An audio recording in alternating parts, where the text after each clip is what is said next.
हो गया? Okay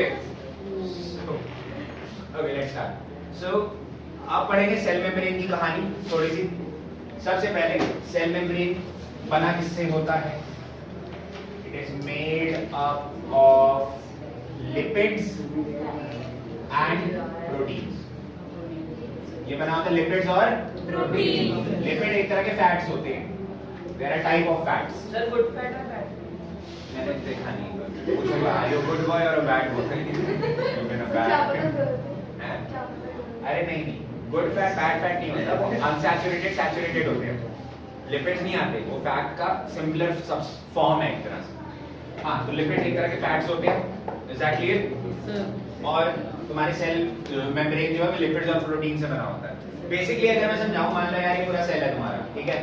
cell के अंदर तुम्हारा न्यूक्लियस है, अंडा लग रहा है, आई नो। और अंडा भी एक सेल होता है अगर तुम्हें बताओ तो। ऑस्ट्रिच का है सर, ऑस्ट्रिच का है। ऑस्ट्रिच का है लार्जेस्ट सेल।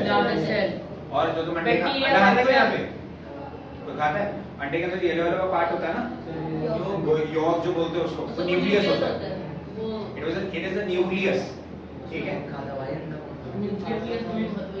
एग्जैक्टली, इसमें प्रोटीन फैट होता है। अच्छा इधर देखो, तो भाई सेल के अंदर बहुत सारी अलग अलग चीजें होती हैं, बहुत सारी चीजें होती हैं, छोटी छोटी बहुत सारी चीजें होती हैं, ठीक है? अभी नहीं सारी बना रहा, पर जो सेल की आउटर कवरिंग होती है, क्या होती है? Outer covering. इसको बोलते हैं सेल मेम्ब्रेन। क्या बोलते हैं? Cell membrane. The outer covering of the cell is known as cell membrane. तो सेल मेम्ब्रेन को एक और नाम से बोलते हैं प्लाज्मा मेम्ब्रेन। इसकी प्रॉपर्टी सुनो। सेल मेम्ब्रेन का जो नेचर होता है, नेचर की बात कर रहे हैं, स्वभाव होता है, वो होता है SPM, सिलेक्टिवली परमिएबल मेम्ब्रेन। और सेमी परमिएबल या तो बोल लो सेमी परमिएबल मेम्ब्रेन या सेलेक्टिवली परमिएबल मेम्ब्रेन। मतलब समझो, पहली बात है मेम्ब्रेन का मतलब सिंपल ये covering. Membrane is like a covering. Membrane word का ही मतलब कवरिंग है, ठीक है? तो सेल मेम्ब्रेन यानी कि सेल की जो कवरिंग है तुम्हारी, वो सेलेक्टिवली परमिएबल होती है। क्या होती है? या फिर इसको हम बोलते हैं सेमी परमिएबल। मतलब क्या है? गिनीज में चीजों को लगा पड़ती है सेल के अंदर आ जाती है और जाने सेमी परमिएबल। तो परमिएबल का मतलब समझते हैं, उससे समझ आ जाएगा। परमिएबल का मतलब है कोई भी सब्सटेंस आर पार जा सकती है, ठीक है? This is not an accurate example, but इसका मतलब समझो, मान लो दरवाजा खुला हुआ है, दरवाजा मान लो खुला हुआ है, कोई भी आर पार जा सकता है, नो रिस्ट्रिक्शन, राइट? तो मैं बोल सकता हूँ हाँ, ये जो दरवाजा खुला हुआ दरवाजा है वो एक तरह से परमिएबल है। That is not an accurate example, I know, पर परमिएबल का मतलब इतना समझ सकते हो कि यार कोई भी सब्सटेंस गो थ्रू हो सकती है, लीव कर सकती है, एंटर कर सकती है, व्हाटएवर इट इज। आगे समझ? और सेमी का मतलब क्या हो गया? आधा, ठीक है? परमिएबल मतलब कुछ भी आर पार जा सकता है। सेलेक्टिवली परमिएबल या फिर सेमी परमिएबल का मतलब क्या होगा? कुछ चीजें, some substance are allowed inside the cell.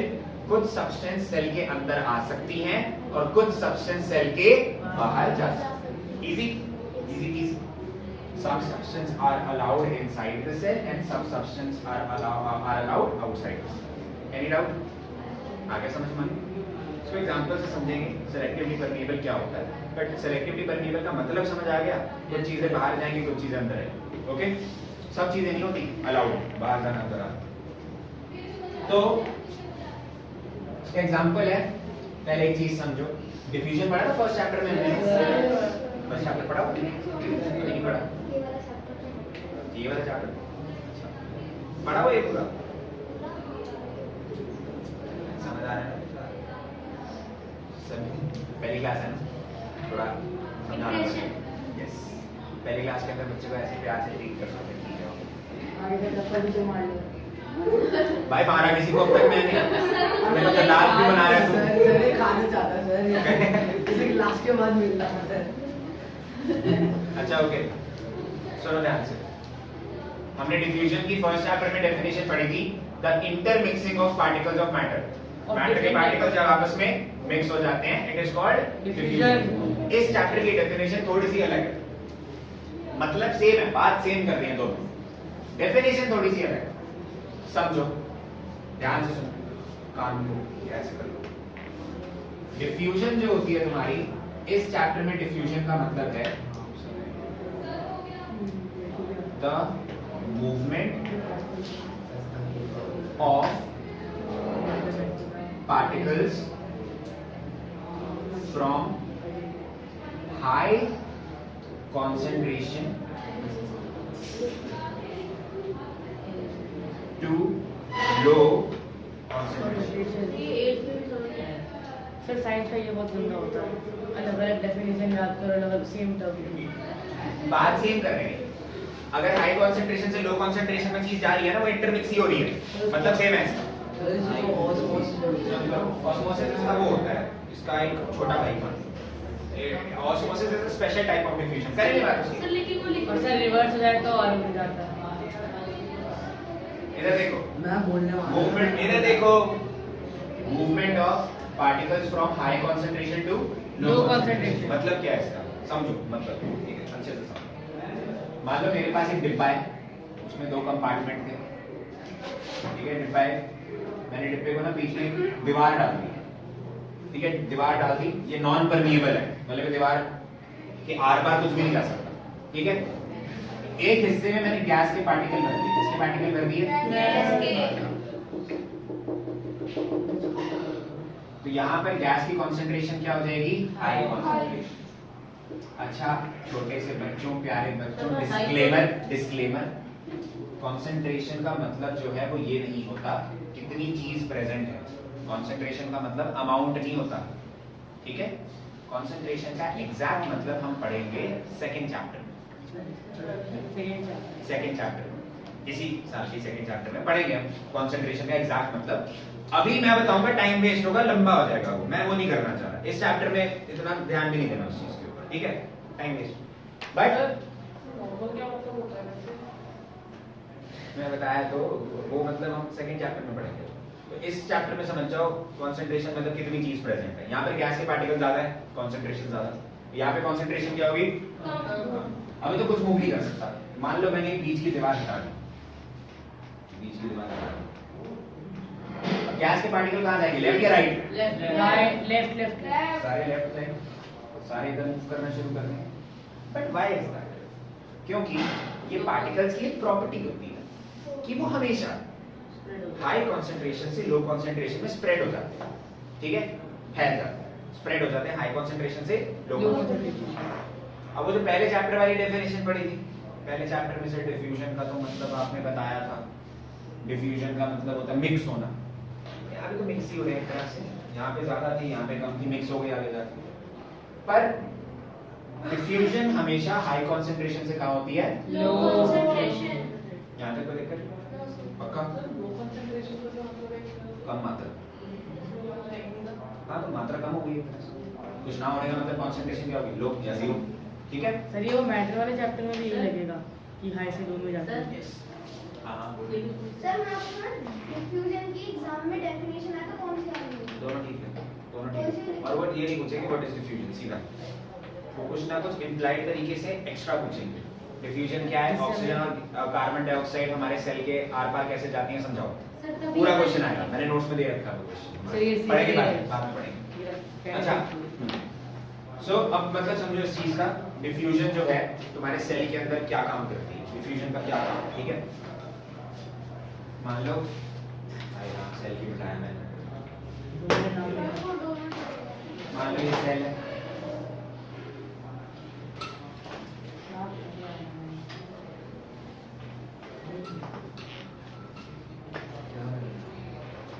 अच्छा मान लो ये सेल है, ठीक है, ध्यान से सुनना मेरी बात।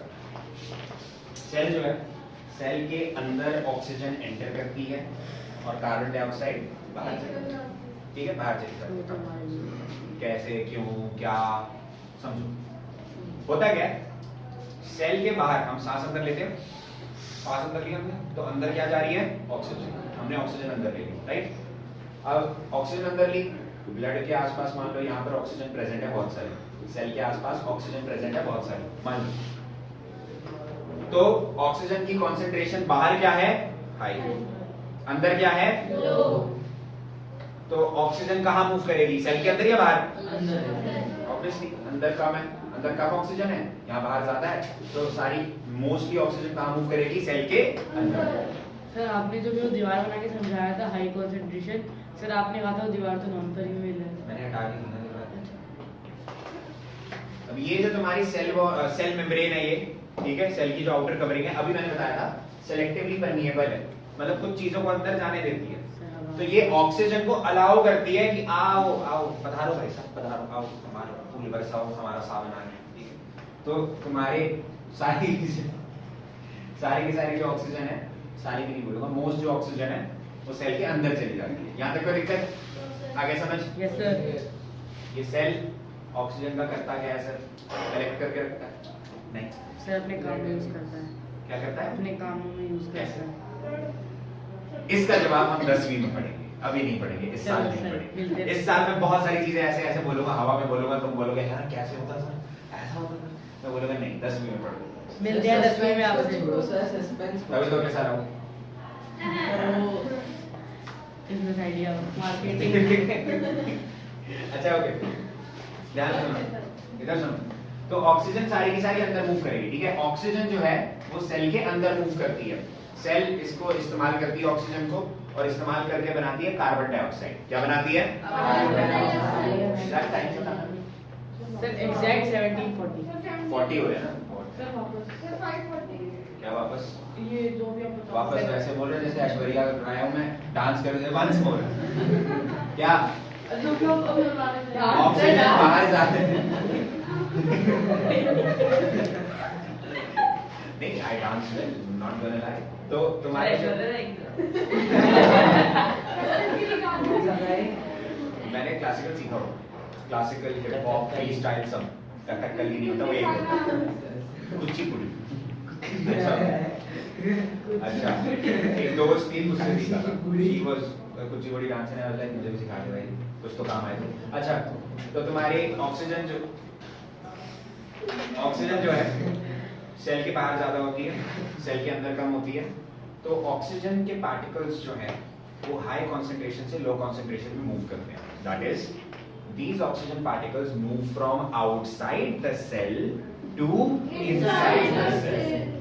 अब सेल इस ऑक्सीजन का इस्तेमाल करते हैं, यूज करते हैं, और यूज करने के बाद बनती है ढेर सारी कार्बन डाइऑक्साइड।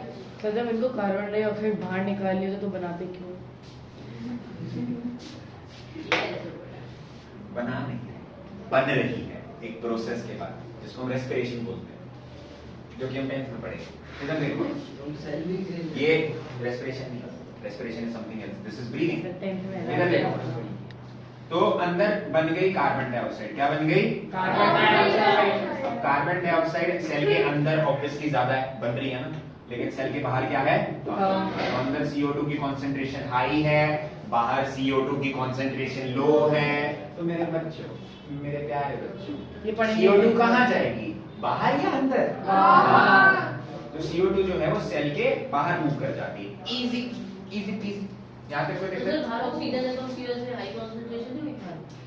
ऑक्सीजन की हाई कंसंट्रेशन है, CO2 की थोड़ी। तो सर दो अलग-अलग चीजें हैं। गैस ही ना। दो अलग-अलग चीजें हैं, सेम चीज है नहीं। आगे समझ? पक्का? बोल बे। पेट में? पेड़ में? बहुत सारे। पेड़ पूरा सेल का बना है। अरे सच बता रहा हूँ। तो उसमें गैस के मतलब कार्बन डाइऑक्साइड कैसे अंदर जाती है बाहर? स्टोमेटा से छोटे-छोटे छेद होते हैं उसके। Tiny तो सर Tiny pores होते हैं, सर इसने फोटोसिंथेसिस में पढ़ी। सर पेट में तो ज्यादा होती होगी ना कार्बन एक डाइऑक्साइड। मिनट क्यों मारी है? पेट में ज्यादा होती होगी ना कार्बन पेड़ में डाइऑक्साइड। होती नहीं है ऑटोमेटिकली, पेड़ अब्सॉर्ब ज्यादा करता है ताकि वो फूड बना पाए, क्योंकि उसको कार्बन डाइऑक्साइड की ज्यादा जरूरत है, हमें ऑक्सीजन की ज्यादा जरूरत है। सर ट्रीज में टिश्यूज वगैरह होते हैं, टिश्यूज से हाँ, वही plant tissue। एक मिनट, पेड़ में ट्रीज में क्या? जैसे ह्यूमन बॉडी में सेल से टिश्यू बनते हैं, फिर हाँ, तो हम टिश्यूज वाले चैप्टर में पढ़ेंगे। प्लांट टिश्यूज अलग होते हैं, एनिमल टिश्यूज अलग होते हैं, ठीक है? वो भी ट्रीज में भी होते हैं। नहीं इसी साल, अबे छठा चैप्टर है 10th में। ये समझ नहीं आया?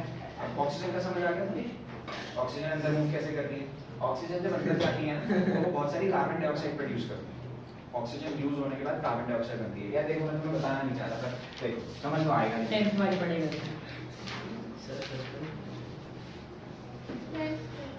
ये उसकी है रेस्पिरेशन की रिएक्शन तो तुम्हें रिएक्शन समझ में नहीं आएगी पर तुम्हारी सेल के अंदर ऑक्सीजन ऐसे इस्तेमाल होती है और फिर कार्बन डाइऑक्साइड बनती है। समझ आया कुछ नहीं पता है मुझे नहीं आ रहा। तो सिंपल सी बात ये समझो सेल के अंदर ऑक्सीजन गई इस्तेमाल हुई और कार्बन डाइऑक्साइड बनी। दिशा सेल के अंदर ऑक्सीजन गई इस्तेमाल हुई कार्बन डाइऑक्साइड बनी। क्या बनी? Carbon dioxide. अंदर कार्बन डाइऑक्साइड की जो कॉन्सेंट्रेशन है वो ज्यादा है, सेल के बाहर क्या है कॉन्सेंट्रेशन कम। इस वजह से तुम्हारी तुम्हारी जो कार्बन डाइऑक्साइड है वो आउटसाइड द सेल मूव करती है।